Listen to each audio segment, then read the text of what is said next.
Welcome to the टार education friends. Target allrounder के टार एजुकेशन में मैं प्रकाश कुमार आप सभी का स्वागत करता हूं। दोस्तों, आज है 17 दिसंबर 2021।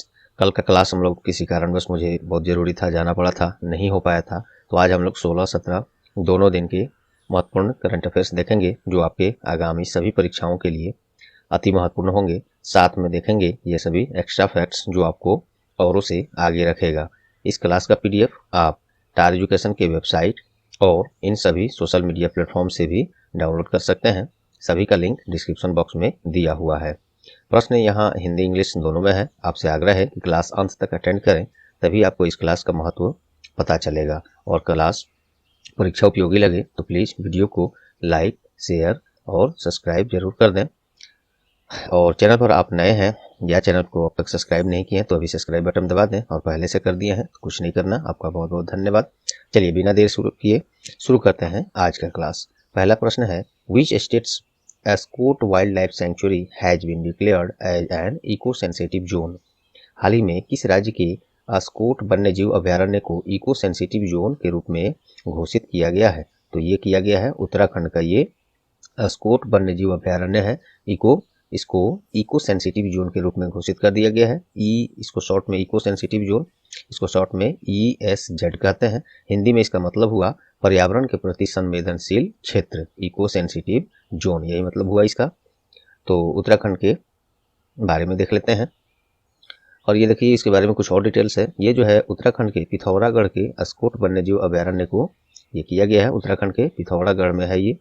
और इस एस्कोट वन्यजीव अभ्यारण्य को धरती पर हरित स्वर्ग के रूप में भी जाना जाता है। आपको जीके में एक ऐसा प्रश्न आ सकता है, धरती पर हरित स्वर्ग किसे कहा जाता है, किस अभ्यारण्य को? तो ये एस्कोट वन्यजीव अभ्यारण्य को ही, ये अलग से एक जीके का समझिए प्रश्न है। और अभी पर्यावरण, वन और जलवायु परिवर्तन मंत्रालय के मंत्री कौन है? श्री भूपेंद्र यादव।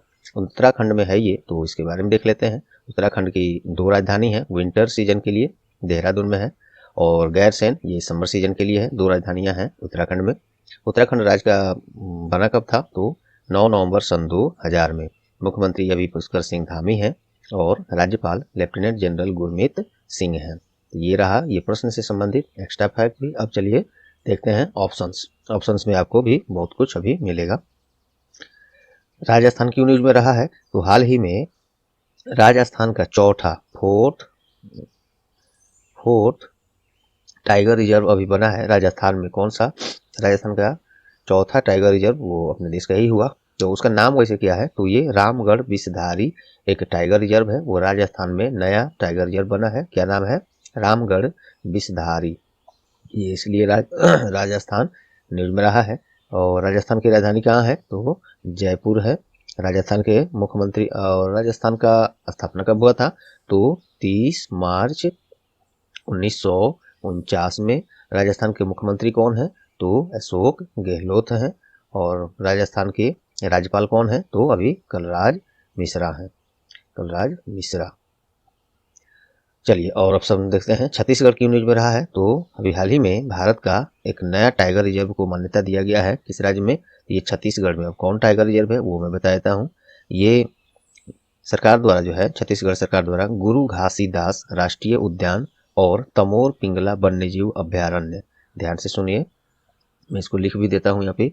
गुरु घासीदास और तमोर वन्यजीव अभ्यारण्य, Tamor wild life sanctuary, Tamor वन्यजीव अभ्यारण्य, इन दोनों को टाइगर रिजर्व घोषित किया गया, प्रस्ताव पेश किया गया है ऐसे छत्तीसगढ़ सरकार के द्वारा। तो इसलिए ये न्यूज में रहा है। छत्तीसगढ़ की राजधानी रायपुर है। मुख्यमंत्री कौन है? चलिए आप कमेंट में बता दीजिए। चलिए अगला ऑप्शन है मध्य प्रदेश। ये क्यों न्यूज में रहा है? तो हाल ही में एक अभ्यारण्य है मध्य प्रदेश का, Satpura tiger reserve, Satpura tiger reserve. इसको नेट वेस्ट ग्रुप अर्थ हीरोज अवार्ड, यहाँ पर मैं देता हूँ, मिटाने दीजिए।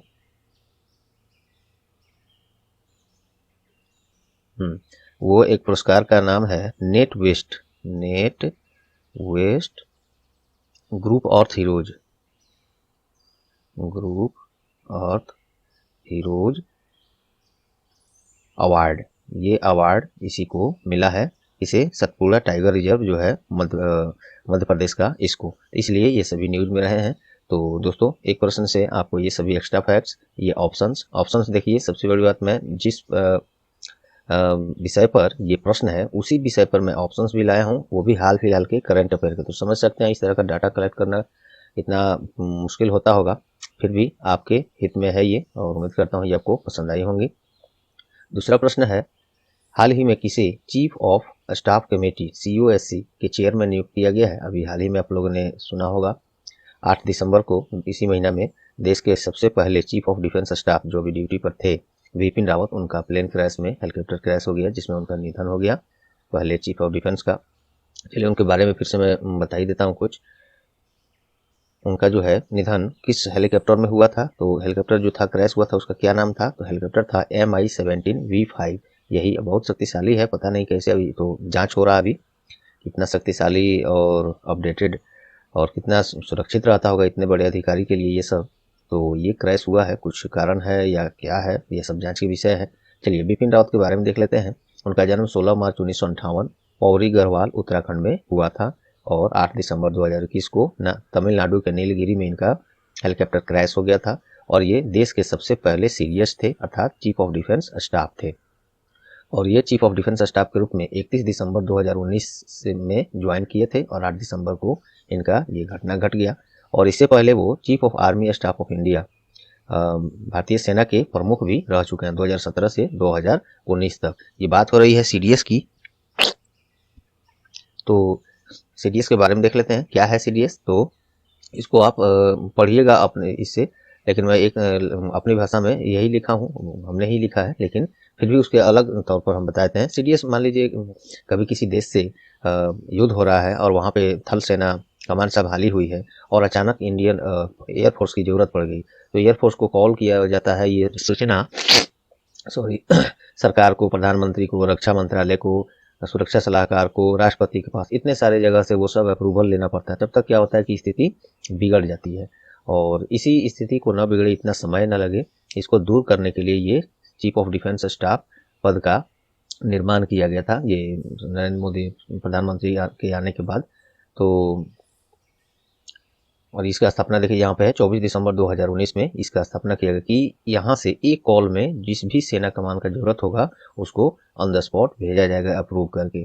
तो ये है ये पोस्ट, और इसके सबसे पहले यही बने थे, जनरल बिपिन रावत बने थे इसके सबसे पहले सीडीएस प्रमुख। चलिए तो ये सब, और बाकी आप ये पढ़ सकते हैं। चलिए बाकी ऑप्शन, ये तो अभी प्रश्न हम लोगों ने पढ़ा भी नहीं, इतना कुछ ले लिया यहाँ से। चलिए कोई नहीं, आपके हित में है। तो हाल ही में किसे चीफ ऑफ स्टाफ कमेटी के चेयरमैन नियुक्त किए गए हैं, तो ये बनाए गए हैं मनोज मुकुंद नरवणे, जो कि अभी हम लोग के वर्तमान में सेना प्रमुख हैं। कौन है मनोज मुकुंद नरवणे? ये अभी हम लोग सेना प्रमुख हैं, चीफ ऑफ आर्मी स्टाफ हैं यही अभी। तो इन्हीं को अभी फिलहाल chief of staff committee COSC के चेयरमैन बनाए गए हैं। ध्यान दीजिएगा, ये सीडीएस प्रमुख अभी नहीं बन चुके हैं, ये कमेटी के चेयरमैन बने हैं। अभी भी सीडीएस का जो जनरल बिपिन रावत का पद खाली है वो अभी भी खाली है, अभी देखिए उस पर इसको लाया जाता है। चलिए बाकी ऑप्शन देखते हैं। मनोज कुमार मगो ये न्यूज में क्यों रहे हैं, तो मनोज कुमार मगो, दूसरा प्रश्न है ना, नहीं ये इसमें पराग अग्रवाल को हम लोग चर्चा नहीं किया है, ये क्यों न्यूज में रहे हैं। तो ये हाल ही में एक सोशल मीडिया ऐप जो ट्विटर आप लोग यूज करते हैं, ट्विटर, इसके क्या बने हैं, CEO बने हैं। ट्विटर के CEO हाल ही में कौन बने हैं, पराग अग्रवाल। और गर्व की बात यह है कि ये अपने भारतीय हैं। तो ये इतनी बड़ी सोशल मीडिया कंपनी के CEO बने हैं पराग अग्रवाल ट्विटर की, इसलिए ये न्यूज में रहे हैं। ट्विटर के बारे में जान लीजिए, ट्विटर का कब स्थापना कब हुआ था, बना कब था ये सोशल मीडिया ऐप, तो 21 मार्च 2006 में ट्विटर बना था। चलिए आप लोग फेसबुक और व्हाट्सअप बहुत यूज करते हैं, फेसबुक कब बना था ये बताइए, व्हाट्सअप कब बना था ये भी बताइए, सॉरी। और ट्विटर का हेडक्वार्टर कहाँ है, तो सैन फ्रांसिस्को कैलिफोर्निया USA में है, और इसके CEO पराग अग्रवाल तो होंगे। चलिए मनोज कुमार मगो ये क्यों न्यूज में रहे हैं, तो हाल ही में national defence academy, national defence college, इसके कमांडेंट के रूप में नियुक्त किया गया है मनोज कुमार मगो को। अगला ऑप्शन है R हरि कुमार, बिल्कुल सब लोग को याद होगा, ये भारतीय नौसेना प्रमुख नए बने हैं। कौन, R Hari Kumar. Indian navy की स्थापना 26 जनवरी 1950 में हुआ था। नौसेना प्रमुख R हरि कुमार की बात हो ही रही है, और उपप्रमुख SN घोरमड़े हैं, SN घोरमड़े। और नौसेना दिवस कब मनाया जाता है? 4 दिसंबर को मनाया जाता है। तो ये सभी फैक्ट्स रहे आपको दूसरे प्रश्न से। चलिए नेक्स्ट देखते हैं। हाल ही में कौन 4.5 दिवसीय कार्य सप्ताह लागू करने वाला विश्व का पहला देश बन गया है? तो ये बना है संयुक्त अरब अमीरात, UAE। 4.5 सप्ताह में मात्र वहाँ के कर्मचारियों को 4.5 दिन ही कार्य करने पड़ेंगे। बड़ी अच्छी बात है उन लोगों के लिए।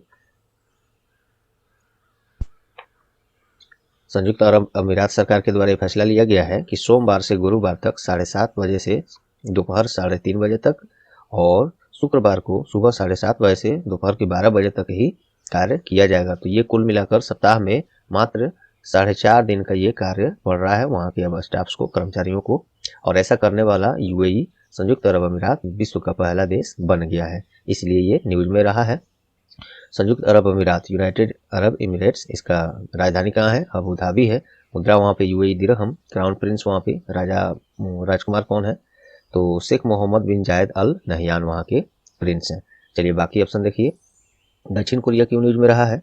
तो दुनिया का पहला तैरता हुआ शहर बनाने का घोषणा कहाँ हुआ है? तो ये दक्षिण कोरिया में ही हुआ है। ध्यान से सुन लीजिए, दुनिया का पहला तैरता हुआ शहर, सिटी बनाने का कहाँ घोषणा हुआ है? तो ये दक्षिण कोरिया में ही हुआ है, इसलिए ये न्यूज में है। और ये 2025 तक दक्षिण कोरिया के बुसान एक जगह है, बुसान तट, ये हिंदी में लिखता हूँ, बुसान तट पर ये तैरता हुआ, दुनिया का सबसे पहला तैरता हुआ शहर बनाने का प्रोजेक्ट तैयार किया गया है। चलिए रूस क्यों न्यूज में रहा है?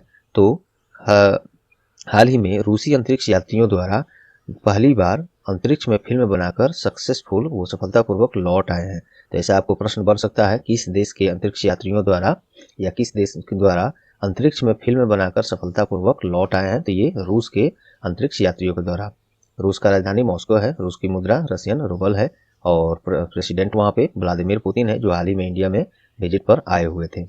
जर्मनी क्यों न्यूज में रहा है? तो दुनिया की पहली सेल्फ ड्राइविंग ट्रेन का अनावरण कहाँ किया गया है? तो ये जर्मनी में ही किया गया। तो ऐसा करने वाला ये दुनिया का पहला देश है, तो इसलिए ये न्यूज में रहा है। उम्मीद करता हूँ इस प्रश्न से आपको सभी महत्वपूर्ण चीज मिले हैं। चौथा प्रश्न है, हाल ही में कहाँ का दुर्गा पूजा को यूनेस्को द्वारा मानवता की अमूर्त सांस्कृतिक विरासत सूची में शामिल किया गया है? सांस्कृतिक विरासत सूची में कहाँ के दुर्गा पूजा को जोड़ा गया है? तो ये जोड़ा गया है कोलकाता में। जो ऐसे तो पूरे भारत में अपने दुर्गा पूजा पूरे धूमधाम से 10 दिनों तक मनाया जाता है, लेकिन जो दुर्गा पूजा जो है पश्चिम बंगाल में कोलकाता साइड में इसमें किया जाता है, तो वो काफ़ी अलग होता है बाकी क्षेत्रों से। तो इसलिए यहाँ के दुर्गा पूजा को जो है यूनेस्को ने अपनी अमूर्त सांस्कृतिक विरासत की सूची में जोड़ लिया है, इसलिए ये न्यूज में आया है। आप याद रखेंगे, यूनेस्को की बात हो रही है, उसके बारे में देखें। यूनेस्को अर्थात united nation educational, scientific and cultural organisation, स्थापना इसका 16 नवंबर 1945 को और इसका फर्स्ट सेशन जो है 4 नवंबर 1946 को हुआ था। आपको कभी कभी ऑप्शंस में ये वाला ना देकर ये दे सकता है, तो ये आप दोनों में ये फर्स्ट सेशन का ईयर है, डेट है। हो सकता है कभी कभी ऐसा सुना गया, ऐसा ये भी देता है, इसलिए मैं दोनों दे दिया हूँ। आप इसको दोनों को अलग अलग समझकर ध्यान में रखें। एग्जाम में कभी स्थापना के रूप में अगर इसको दे दिया, हालांकि ये पहली बैठक है उसका, तो आपके ध्यान में रहना चाहिए और वहाँ पे आप गलत ना करें। चलिए, हेडक्वार्टर्स यूनेस्को का फ्रांस के पेरिस में है। डायरेक्टर जनरल अभी अधूरे अजुले हैं। पश्चिम बंगाल में कोलकाता का ये दुर्गा पूजा ये विरासत में यूनेस्को के हेरिटेज में शामिल किया गया है, तो इसके बारे में भी देख लेते हैं। राजधानी वेस्ट बंगाल का, पश्चिम बंगाल का कोलकाता है और इसका फॉर्मेशन कब हुआ? 26 जनवरी 1950 में। मुख्यमंत्री ममता बनर्जी हैं और राज्यपाल जगदीप धनखड़ हैं। चलिए बाकी ऑप्शन देखते हैं। धोलावीरा ये क्यों न्यूज में रहा है? तो धोलावीरा ये गुजरात का एक का धोलावीरा जो है यूनेस्को के विश्व विरासत सूची में हाल ही में शामिल किया गया है, गुजरात का धोलावीरा। और ये इसको गुजरात का धोलावीरा जो है हड़प्पा युग का महानगर माना जाता है। ये भी यूनेस्को के विरासत सूची में, विश्व विरासत सूची में शामिल हुआ है, वो भी हाल ही में, इसलिए मैं आपको यहाँ पे ऑप्शन में लाया। अम्बोली ये क्या है? महाराष्ट्र का एक अम्बोली क्षेत्र है जिसे जैव विविधता विरासत स्थल के रूप में हाल ही में ऐड किया गया है, जोड़ा गया है। लिवरपूल ये क्या किस लिए न्यूज में रहा है? तो लिवरपूल सी नंबर, तो ये इसको क्या किया गया है? यूनेस्को के विश्व विरासत सूची से बाहर कर दिया गया है, निकाल दिया गया है। ये कहाँ है? तो लिवरपूल इंग्लैंड में एक इंग्लिश पोर्ट सिटी है। इसको यूनेस्को ने अपनी विरासत सूची से, वर्ल्ड हेरिटेज साइट से निकाल दिया है। क्यों निकाला है? तो इसमें यहाँ पे पर्यावरणीय और कुछ ऐसे जो मानवीय स्तर पर वो सही नहीं हो रहा है वहाँ पे, इस कारण से इसको हटाया गया है। कुछ विशेष इस पर और अभी तो मैं इसको डाटा यहाँ पे रखा नहीं हूँ। बस ये समझिए इंग्लैंड का ये लिवरपूल को विश्व विरासत सूची से यूनेस्को के बाहर कर दिया गया है। चलिए, तो ये इस प्रश्न से आपको इतने मिले। चलिए अगला देखते हैं। 5वां प्रश्न है, हाल ही में किस देश के अंतरिक्ष एजेंसी के द्वारा अंतरिक्ष अन्वेषण और नई प्रौद्योगिकी परीक्षणों के लिए सीजियान 605 उपग्रह लॉन्च किया गया है? किस देश के द्वारा? तो ये चीन के द्वारा।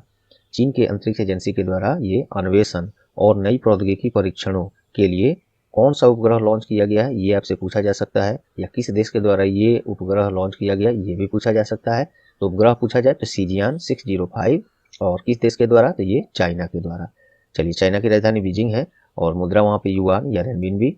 प्रेसिडेंट सी जिनपिंग है। ये युआन और रेनमिनबी में क्या फ़र्क है, कई बार मैंने बताया है। कितने लोग को अभी याद है या पहले से कितने लोग जानते हैं, बताइए इसमें क्या फ़र्क है। दोनों जैसे हम लोग के यहाँ रुपया और पैसा दोनों चलता है, दोनों यूज करते हैं हम लोग भाषा में, उसी तरह इसमें भी कुछ बात है। चलिए बताइए। चीन की अंतरिक्ष एजेंसी का नाम क्या है? CNSA अर्थात चाइना नेशनल स्पेस एडमिनिस्ट्रेशन। बाकी ऑप्शन देखिए। रूस की यूनिट में रहा है। तो हाल ही में सबसे शक्तिशाली हाइपरसोनिक क्रूज मिसाइल जीरकोन, इसको मैं हिंदी में ही लिख देता हूँ, आप आवाज़ को सुन के इंग्लिश कर लीजिएगा क्योंकि इसका प्रोनाउंसिएशन हो सकता है गलत हो। जीरकोन एक शक्तिशाली सुपरसोनिक क्रूज मिसाइल है। 21 देश के द्वारा लॉन्च किया गया है। ये किया गया है रूस के द्वारा। और भारत ये भी कुछ हाल ही में ऐसा लॉन्च किया है इन्हीं लोग की तरह, इसलिए इसको मैंने ऑप्शन में दिया है। अभी जियो इमेजिंग सैटेलाइट लॉन्च किया गया है, उसका नाम है EOS-03। ये किस देश के द्वारा लॉन्च किया गया है? तो अपने देश भारत। क्या है? तो जियो इमेजिंग सैटेलाइट लॉन्च किया गया है। EOS का मतलब हो गया आपको अर्थ ऑब्जर्वेशन सैटेलाइट, हिंदी में बोले तो पृथ्वी अवलोकन सैटेलाइट। और ये जो सैटेलाइट है किस काम में आएगा? अपने भारत द्वारा जो लॉन्च हुआ है, तो ये वेबसाइट बाढ़ तथा चक्रवात जैसी प्राकृतिक आपदाओं की निगरानी करने में सक्षम होगा। पाकिस्तान ये क्यों न्यूज में रहा है? तो हाल ही में शाहीन SHAHEEN शाहीन 1A ये एक मिसाइल है, बैलिस्टिक मिसाइल है। इसका परीक्षण पाकिस्तान के द्वारा किया गया। तो ये पूछ सकता है ये वाला किस देश के द्वारा परीक्षण किया गया है? तो ये पाकिस्तान के द्वारा। चलिए, तो सभी ऑप्शंस हो गए, एक्स्ट्रा फैक्ट हो गए। दोस्तों कल 2 दिन का ये आज हम लोग करंट अफेयर लेके आए हैं क्योंकि कल तो हम लोग क्लास अटेंड नहीं किए थे, जरूरी था मुझे एक जगह जाना। तो आज का क्लास में ये थोड़ा क्वेश्चंस ज़्यादा हैं, इसलिए MCQs कम ही रखा हूँ। यहाँ से हम लोग इसमें एक्स्ट्रा फैक्ट आपको सब मिलेंगे, इसमें कोई कटौती नहीं होगा। एक भी प्रश्न भी नहीं छोड़ा गया। टोटल जो भी प्रश्न बने हैं न्यूज में परीक्षा उपयोगी वो लाया गया है। तो यहाँ से हम लोग wall liner with extra fact फटाफट देख लेते हैं। तो छठा प्रश्न है, हाल ही में कहाँ भारत का पहला ग्रीन हाइड्रोजन माइक्रोग्रिड प्रोजेक्ट स्थापित करने का घोषणा किया गया है? पहला है तो महत्वपूर्ण है, सिम्हाद्री में। आंध्र प्रदेश के विशाखापट्टनम के सिम्हाद्री में भारत का पहला ग्रीन हाइड्रोजन माइक्रोग्रिड प्रोजेक्ट स्थापित करने का घोषणा हुआ है। और ये पूरे देश इसको पूरा प्रोजेक्ट को पूरा हो जाने से देश में बड़े पैमाने पर हाइड्रोजन ऊर्जा भंडारण करना संभव होगा। और इस प्रोजेक्ट को NTPC के द्वारा पूरा किया जाएगा, ये ध्यान रखेंगे। तो NTPC के बारे में देख लीजिए। NTPC अर्थात नेशनल थर्मल पावर कॉरपोरेशन, स्थापना इसका 7 नवंबर 1975 में, हेडक्वार्टर न्यू दिल्ली है, चेयरमैन NMD गुरदीप सिंह है। चलिए नेक्स्ट है, हाल ही में एशियाई विकास बैंक ADB के द्वारा असम स्किल यूनिवर्सिटी स्थापित करने के लिए कितने रुपए की ऋण राशि स्वीकृत की गई है? ये बैंकिंग वाले एग्जाम में खासकर ऐसे प्रश्न हूबहू पूछे जाते हैं, बाकी एग्जाम्स में भी पूछे ही जाते हैं, लेकिन बैंकिंग में ये जरूर पूछे जाते हैं ऐसे प्रश्न एग्जैक्टली। तो ये कितना राशि है? $112 मिलियन किया गया है। असम की राजधानी, असम का फॉर्मेशन इसे कब हुआ था? तो देखिए, founded as constituent state of India, ये 15 अगस्त 1947 को founded as constituent state of India. और राज्य का दर्जा इसको कब मिला? 26 जनवरी 1950 को। यहाँ का असम का ये राजधानी दिसपुर है। मुख्यमंत्री हेमंत बिस्वा शर्मा है, ये भी नए ही बने हैं। और राज्यपाल प्रोफेसर जगदीश मुखी हैं। ADB ने ये ऋण स्वीकृत किया है, उसके बारे में देख लीजिए। एशियन डेवलपमेंट बैंक, इसका स्थापना 1966 में, हेडक्वार्टर मंडालुयंग मनीला फिलीपींस के में है। और उसके प्रेसिडेंट कौन है ADB के? तो मसत्सुगु असाकावा, और ये जापानी सिटीजन है, जापान से बिलोंग करते हैं। चलिए अगला है, हाल ही में किसने राष्ट्रीय फिल्म विकास निगम NFDC और बाल विकास सोसाइटी ऑफ इंडिया अर्थात CFSI के प्रमुख के रूप में पदभार ग्रहण किया है? रविंदर भाकर। ये बाकी ये पढ़िएगा, वही चीज़ जिसमें भी मैंने लिखा है। चलिए, हाल ही में किस दिन अंतर्राष्ट्रीय चाय दिवस मनाया गया? बहुत अच्छी, सुबह सुबह इसकी सबकी ज़रूरत पड़ती है सबको। अंतर्राष्ट्रीय चाय दिवस ये मनाया गया 15 दिसंबर को मनाया गया है। और इसका थीम भी है क्या, ये आप पढ़िएगा। ये इसे एक्चुअली मनाया क्यों जाता है? तो चाय व्यापार के लिए सरकार और नागरिकों का वैश्विक ध्यान आकर्षित करने के लिए, मूल्य समर्थन, उचित व्यापार के अनुरोध के लिए ये मनाया जाता है प्रत्येक वर्ष। और एक रिपोर्ट जारी किया गया था, उसमें बताया गया था कि चाय जो है पानी के बाद दूसरा सबसे बड़ा उपयोग किया जाने वाला पेय पदार्थ है। तो ये फैक्ट भी आप याद रखेंगे, कहीं दोस्तों के साथ चर्चा करते समय इस जानकारी को आप प्रयोग करके बादशाह बन सकते हैं। चलिए, हाल ही में किस देश में हॉकी खेल प्रतिस्पर्धा को बढ़ावा देने के लिए, किस नहीं, यहाँ फिर से सुन लीजिए, हाल ही में अपने देश में हॉकी खेल प्रतिस्पर्धा को बढ़ावा देने के लिए किस बीमा कंपनी के द्वारा, ये देखिए, हैश केयर फॉर हॉकी ये अभियान शुरू किया गया? तो बजाज एलियांज जनरल इंश्योरेंस के द्वारा। चलिए, और इस अभियान के लिए पद्मश्री से सम्मानित भारतीय महिला हॉकी टीम की कप्तान रानी रामपाल को चुना गया, ये भी ध्यान रखेंगे। नेक्स्ट है, हाल ही में दिल्ली पुलिस के द्वारा युवाओं को शिक्षित करने, समाज के कमजोर वर्गों से स्कूल छोड़ने वाले को कौशल प्रशिक्षण प्रदान करने के लिए कौन सी ई-लर्निंग प्लेटफॉर्म लॉन्च किया गया है? तो ये है उन्नति, दिल्ली पुलिस के द्वारा ये पहल है। ये दिल्ली पुलिस आयुक्त भी कौन है? राकेश अस्थाना है। बाकी ये सब आप पढ़ सकते हैं वैसे। और दिल्ली के मुख्यमंत्री अरविंद केजरीवाल हैं, पता नहीं छोड़िए उस बात। और वहाँ पे उपराज्यपाल, ये चूंकि केंद्र शासित प्रदेश में उपराज्यपाल होते हैं, कौन है अभी दिल्ली के उपराज्यपाल? अनिल बैजल। दिल्ली पुलिस कमिश्नर कौन है? राकेश अस्थाना। और दिल्ली पुलिस का ये प्रोजेक्ट कौन सा अभियान है? उन्नति, कौशल प्रशिक्षण दिया जाएगा। ये सभी शॉर्ट में आप। चलिए, हाल ही में केंद्रीय गृह मंत्री के द्वारा उमिया माता धाम मंदिर का निर्माण का आधारशिला कहाँ रखा गया है? तो गुजरात के अहमदाबाद के सोला में। ठीक है, गुजरात का फॉर्मेशन वो 1 मई 1960 में, राजधानी गांधीनगर है, और मुख्यमंत्री भूपेंद्र पटेल हैं, राज्यपाल आचार्य देवव्रत हैं। चलिए, नेक्स्ट है, हाल ही में जारी पुस्तक प्राइड, प्रीजुडिस एंड पंडितरी, इंग्लिश में भी है, यहाँ पे किसके द्वारा लिखा गया है? तो डॉक्टर शशि थरूर, इनको पहचानते ही आप लोग, कांग्रेस पार्टी के पूर्व केंद्रीय मंत्री हैं, और इन्हीं के द्वारा यह पुस्तक लिखा गया है। इस पुस्तक में आधुनिक भारत और भारतीय राजनीति पर प्रकाश डाला गया है। नेक्स्ट है, हाल ही में किस देश के द्वारा हिंद महासागर संवाद का मेजबानी किया गया है? तो ये अपने भारत के द्वारा किया गया है, 8वां संस्करण है इसका, और ये वर्चुअली ऐसे किया गया है, जाकर में फिजिकली नहीं हुआ है। विषय इसका इतना लंबा देखिए आप, ये तो एग्जाम्स में आएगा नहीं, लेकिन हाँ पढ़कर इसको आप रखिएगा जरूर, अगर रिटर्न एग्जाम्स हो जिनका, उसमें इसको आप डाल सकते हैं जरूरत के हिसाब से। चलिए, नेक्स्ट है, हाल ही में RBI के द्वारा नॉन बैंकिंग फाइनेंस कंपनी अर्थात NBFC के लिए भी PCA फ्रेमवर्क लागू करने का फैसला किया है। तो प्रश्न हमने इसमें ये बना दिया है कि वर्तमान में RBI के गवर्नर कौन है? तो वो तो शक्तिकांत दास हैं, 25वें क्रम के ये गवर्नर हैं RBI के। लेकिन इसमें बताना मेन ये था कि अब जो है, पहले जो है केवल कमर्शियल और बैंक और प्राइवेट ये सभी बैंक को PCA फ्रेमवर्क में रखा जाता था। क्या है PCA फ्रेमवर्क? तो वो हम लोग इसके नीचे देखते हैं। लेकिन अब जो है PCA फ्रेमवर्क NBFC पर भी लागू होगा, यही चीज़ आपको मेन बताना था। तो ये हम लोगों ने देख लिया। RBI के बारे में पहले देख लीजिए, ये थोड़ा इतना चौड़ा क्यों हो गया? अच्छा चलिए कोई नहीं। RBI का हेडक्वार्टर मुंबई है, स्थापना 1 अप्रैल 1935, इसका राष्ट्रीयकरण 1 जनवरी 1949, और गवर्नर देखिए वो यहाँ से कट गया, शक्तिकांत दास है वही, अभी मैंने यहाँ पे ऑप्शन में दिया ही है आंसर में, शक्तिकांत दास, और ये 25वें क्रम के गवर्नर हैं RBI में, और इनका कार्यकाल इस बार फिर बढ़ाया गया है। राष्ट्रीयकरण इसका 1 जनवरी 1949 में हुआ है, देखिए यहाँ पे। और 4 उप गवर्नर होते हैं RBI में, Mahesh Kumar Jain, Michael Debabrata Patra, M Rajeshwar Rao, T Ravi Shankar. ये रही RBI के बारे में। NBFC पर भी PCA फ्रेमवर्क लागू करने का फैसला RBI ने किया है। और PCA फ्रेमवर्क क्या होता है शॉर्ट में आपको बता दूं, यहाँ लिखकर मैंने दिया नहीं, शायद मुझे लगता है लाया था, किसी में दिख रहा है। चलिए एक लाइन में मैं भरवली बता देता हूँ। PCA फ्रेमवर्क इसका फुल फॉर्म होता है प्रॉम्प्ट करेक्टिव एक्शन। इसमें क्या होता है कि जब किसी बैंक का वित्तीय स्थिति नाजुक हो जाता है, डगमगाने लगता है, ज़्यादा से ज़्यादा NPA हो जाता है, नॉन परफॉर्मिंग एसेट्स, ये, और उसका इतना स्थिति खराब हो जाता है जिससे कि नए ब्रांच खोलने में या सैलरी देने में या लोगों को पैसा देने में इसमें समस्या आने लगता है, तो इसको PCA फ्रेमवर्क में, वही PCA प्रॉम्प्ट करेक्टिव एक्शन, इस फ्रेमवर्क में डाल दिया है। तो इसमें डालने के बाद RBI डालता है, तो इसमें डालने के बाद क्या होता है कि वे बैंक जो है अगले आदेश तक जब तक उनकी स्थिति आरबीआई के अनुसार सही नहीं हो जाती तब तक कोई न्यू ब्रांच जो है वो नहीं खोल सकते हैं, न्यू ब्रांच नहीं खोल सकते हैं और न्यू स्टाफ हायर नहीं कर सकते हैं या रिक्रूट नहीं कर सकते हैं, नए कर्मचारियों की भर्ती नहीं कर सकते हैं। ये सभी पाबंदियां उस पर इस तरह का उस पर लग जाता है। उम्मीद करता हूँ आप वर्बली ही बहुत अच्छे से उसको समझ पाए होंगे। चलिए अगला है, हाल ही में किस वित्तीय कंपनी के द्वारा शेयर बाजार में निवेशकों के लिए प्रशिक्षण प्लेटफॉर्म वेल्थ एकेडमी ये लॉन्च किया गया है? ये पेटीएम के द्वारा लॉन्च किया गया है।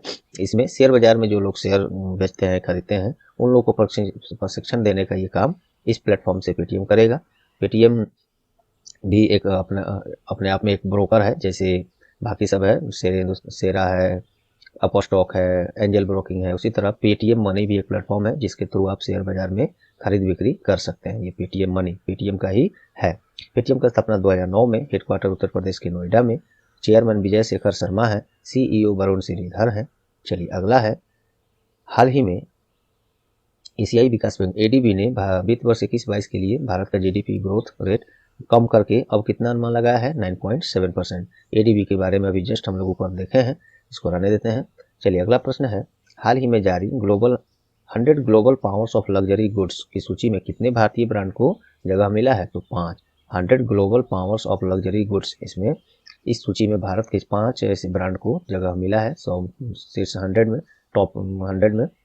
तो ये हो गया। कौन कौन है वो देख लीजिए। टाटा ग्रुप का जो टाइटल नहीं है दोस्तों, ये टाइटन होगा। घड़ी जो होता है ना वो ब्रांड की बात मैं कर रहा हूँ, ये टाइटल हो गया, टाइटन होगा यहाँ पे। टाइटन को 22वां स्थान मिला है, कल्याण ज्वेलर्स को 37वां स्थान मिला है, जोया लुकास को 46वां और पीसी ज्वेलर्स को 57वां और त्रिभुवन दास भीमजी ज्वेलरी लिमिटेड को 92वां स्थान। अर्थात कुल मिलाकर 5 भारतीय ब्रांड को इस सूची में जगह मिला है। काफ़ी प्रश्न तो काफ़ी इंपॉर्टेंट ये प्रश्न मुझे नहीं लग रहा, फिर भी पता नहीं एग्जामिनर्स आजकल जो आप पढ़ के नहीं जाते हैं, जिसको नज़रअंदाज करते हैं, उसी प्रश्न को वो बना लेता है। तो सभी पर नज़र एक बार जरूर दौड़ना चाहिए, आपका न्यूज से अपडेट रहना चाहिए। हाल ही में किसे sports journalist federation of India, ये जर्नलिस्ट 2 बार हो गया है, sports journalist federation of India SJFI पदक से सम्मानित किया गया है? ये सुनील गावस्कर, वही सुनील गावस्कर जो आप सोच रहे हैं, भारत के पूर्व क्रिकेटर, इनको इस अवार्ड से सम्मानित किया गया है, इस पदक से। Sports journalist federation of India SJFI पुरस्कार में कुछ अन्य महत्वपूर्ण सम्मान है जिसकी चर्चा मैं यहाँ आपको कर देता हूँ। ये है SJFI sports man of the year Neeraj Chopra, जो एकमात्र भारतीय स्वर्ण पदक विजेता रहे थे इस बार टोक्यो ओलंपिक में, इनको sportsman of the year. दूसरा sports women of the year Mirabai Chanu को, भारोत्तोलन से संबंधित है ये। और चलिए team of the year Indian men's hockey team को चुना गया है। और पुरुष वर्ग में para athlete of the year Sumit Antil और प्रमोद भगत को चुना गया है। महिला वर्ग में para athlete of the year Avani Lekhara को चुना गया है। चलिए बताइए अवनी लखारा किस खेल से संबंधित है? ये एग्जाम्स में पूछा जा चुका है। हाल ही में किनके द्वारा भारत का पहला खेलो India women's under-19 hockey league का शुभारंभ किया गया है? तो अनुराग सिंह ठाकुर। एग्जाम्स में आपको ये नहीं पूछ सकता है, हो सकता है ना पूछे कि किसने उद्घाटन किया, लेकिन इस खेल का उद्घाटन हुआ खेलो India women's under-19 hockey league. तो इसका पहली बार उद्घाटन हुआ है और 15 से 21 दिसंबर 2021 तक ये आयोजन किया जाएगा अपने भारत में ही। इस लीग को जीतने वाली टीम को 30 लाख रुपए का इनाम भी पुरस्कार स्वरूप दिया जाएगा। इंडियन हॉकी टीम के बारे में देख लेते हैं। पहले हॉकी इंडिया अब नाम है, पहले इसको इंडियन हॉकी फेडरेशन के नाम से जाना जाता था। 1925 से 2008 तक इसी नाम से जाना गया, लेकिन 2009 से इसको हॉकी इंडिया के रूप में जाना जाने लगा। तो ऑप्शंस में आप देखिएगा ये वाला दे रहा है कि ये वाला, तो दोनों याद रखेंगे, जिससे भी पूछे हो सकता है शुरुआत वाला ही मानकर वो चले एग्जामिनर, तो 1925 ऑप्शन में देगा। और नया वाला अगर कहे तो 2009। हेडक्वार्टर न्यू दिल्ली है। प्रेसिडेंट हॉकी इंडिया के ज्ञानेंद्रो निगोम्बम सही है। चलिए अगला है, हाल ही में किस दिन विजय दिवस मनाया गया है? तो 16 दिसंबर को मनाया गया है। ये 50वां विजय दिवस है। 1971 में हिंदुस्तान पाकिस्तान का जो युद्ध हुआ था, उसमें भारतीय सेना हिंदुस्तान के द्वारा पाकिस्तान पर जबरदस्त जीत दर्ज की गई थी। और 16 दिसंबर को ही क्या हुआ था कि पाकिस्तान के 93,000 सेना भारतीय सेना के समक्ष समर्पण कर दिए और दक्षिणी पूर्वी पाकिस्तान पर यह जीत दर्ज किया गया, जो अब आज के देश के डेट में बांग्लादेश के रूप में उसको जाना जाता है। इसीलिए बांग्लादेश भी अपना विजय दिवस मनाता है। इस बार 50वां विजय दिवस मना रहा है और इस विजय दिवस में समारोह में अपने देश के राष्ट्रपति श्री रामनाथ कोविंद को चीफ गेस्ट के रूप में इनवाइट भी किया गया है।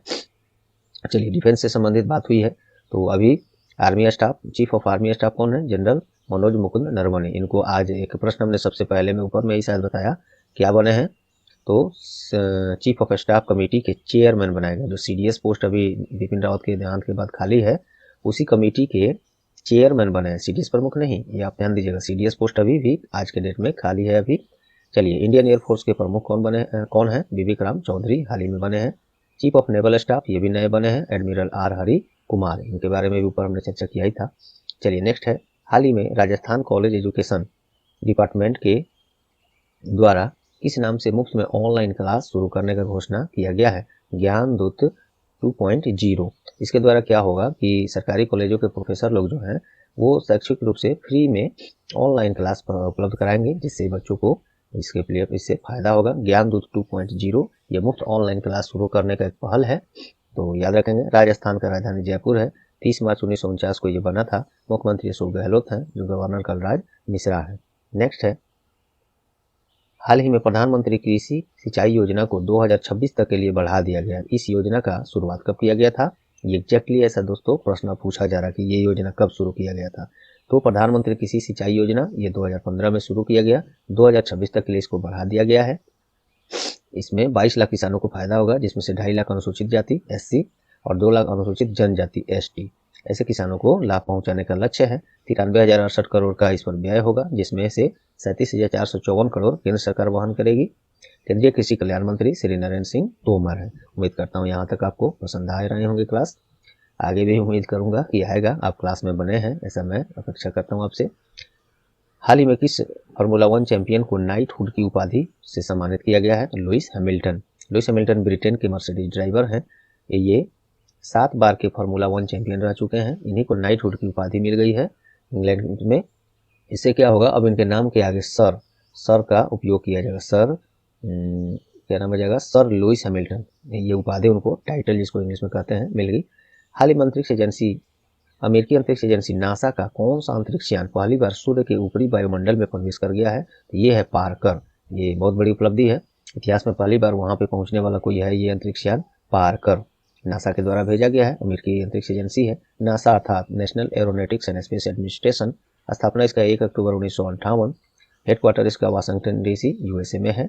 एडमिनिस्ट्रेटर इसके नासा के बिल नेल्सन हैं। ये पूछा जाता है दोस्तों, काफी ऊंचा पद है यहाँ देश के, विश्व के लिए भी और अमेरिका के अंतरिक्ष एजेंसी का।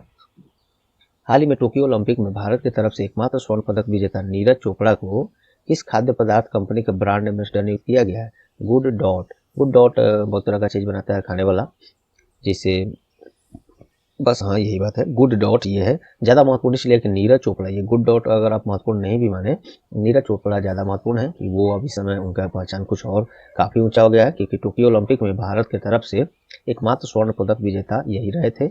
और देखें आप लोग कितना मतलब क्या कहें, बहुत बड़ी उपलब्धि है टोक्यो ओलंपिक में एक पदक जीतना, चाहे वो स्वर्ण हो, कांस्य हो, रजत हो।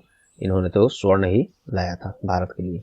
चलिए नेक्स्ट है, हाल ही में जारी पुस्तक Raj Kapoor the master at work किनके द्वारा लिखा गया है? राहुल रबैल। अभिनेता जो थे राज कपूर, उन्हीं पर आधारित पुस्तक है Raj Kapoor the master at work, Rahul रबैल द्वारा लिखा गया है। उपराष्ट्रपति एम वेंकैया नायडू के द्वारा विमोचन किया गया है। अगला प्रश्न है, इंडिया इंटरनेशनल साइंस फेस्टिवल। ये प्रश्न मैं पहले ही कलेक्ट किया था दोस्तों, लेकिन दे नहीं पाया था। कल मुझे वो नजर आया फिर से, तो मैंने डाल दिया है। तो इसके लिए लेट से मैंने दिया। तो इंडिया इंटरनेशनल साइंस फेस्टिवल, इसका आयोजन कहाँ किया गया है? तो गोवा के पणजी में किया गया है। बाकी सब ये सब आप पढ़ सकते हैं जरूर, क्योंकि मैं बार बार बोलता हूँ जो भी पॉइंट्स मैं दे रहा हूँ तो वो कहीं ना कहीं काफ़ी महत्वपूर्ण होंगे, तभी मैंने दिया है। पहली बार इंडिया इंटरनेशनल साइंस फेस्टिवल 2015 में IIT दिल्ली में आयोजित किया गया था। चलिए नेक्स्ट प्रश्न है, इंग्लिश छूट रहा है। हाल ही में एक्सिस बैंक ने डिजिटल बैंकिंग समाधान को और अधिक बेहतर करने के लिए किसके साथ समझौता किया है? तो ये स्विफ्ट। बैंकिंग वाले इसको समझ गए होंगे स्विफ्ट क्या होता है। पहले ये देख लीजिए, एक्सिस बैंक का हेडक्वार्टर मुंबई है, टैगलाइन बढ़ती का नाम जिंदगी है, CEO अमिताभ चौधरी हैं। अब स्विफ्ट क्या होता है, देखिए विदेश से जो लोग तो अपने यहाँ UPI, भीम, फोन पे, गूगल पे, न जाने कितने ऐप्स हो गए हैं यूज कर रहे हैं UPI के माध्यम से, भीम से तो IMPS ये सब NPCI के थ्रू हम। चलिए, तो ये तो हो गई बात कि हम लोग इंडिया विद इन इंडिया पैसे इधर से उधर दिन भर करते रह रहे हैं, दुकान से लेकर और दोस्तों के बीच। लेकिन जब विदेश से पैसा मंगाना होता है, अच्छा इंडिया में हम लोग जब यूज करते हैं, पैसा ट्रांसफर करते हैं बड़ा अमाउंट, तो NEFT ये IFSC कोड ये सब का जरूरत पड़ता है ना। तो ये IFSC ही समझिए, ये इंडिया में यूज होता है, और ये विदेशों से पैसा मंगाने के लिए ये स्विफ्ट कोड का जो IFSC कोड है, उसी तरह ये स्विफ्ट कोड है जो विदेश से पैसा लाने पर इसका जरूरत पड़ता है। तो मुझे लगता है इससे आसान कुछ नहीं होगा समझना, आपको आप समझ गए होंगे। बाकी आप यहाँ से देखिए, इसका फुल फॉर्म होता है the society for world wide interbank financial telecommunication. इसका फुल फॉर्म कई बार पूछा जा चुका है बैंक में। अब ये पूरा नहीं पूछता है कि स्विफ्ट में F का मतलब क्या है या T का मतलब क्या है, S का मतलब क्या है, और उसको दे देगा ऑप्शन में, आपको बताना होगा। तो इससे आप अवगत हो जाए। इसके बारे में मैंने यहाँ पे देखिए लिखा है, जो मैंने अपने भाषा में बोल दिया, ये तो मैं भी बना कर ही लिखा हूँ वैसे। और स्विफ्ट इसका ये फाउंडेड कब फॉर्मेशन हुआ 3 मई 1973 में। इसका हेडक्वार्टर ला हाल पे बेल्जियम। ये देखिए स्विफ्ट जो है ना, यहाँ पे मैं दे रहा हूँ, कानूनी रूप से SWIFT बेल्जियम की एक सहकारी समिति है। इसी के द्वारा ये पूरे दुनिया भर में बैंकों के बीच वित्तीय लेन देन की मध्यस्थता और निष्पादन करता है।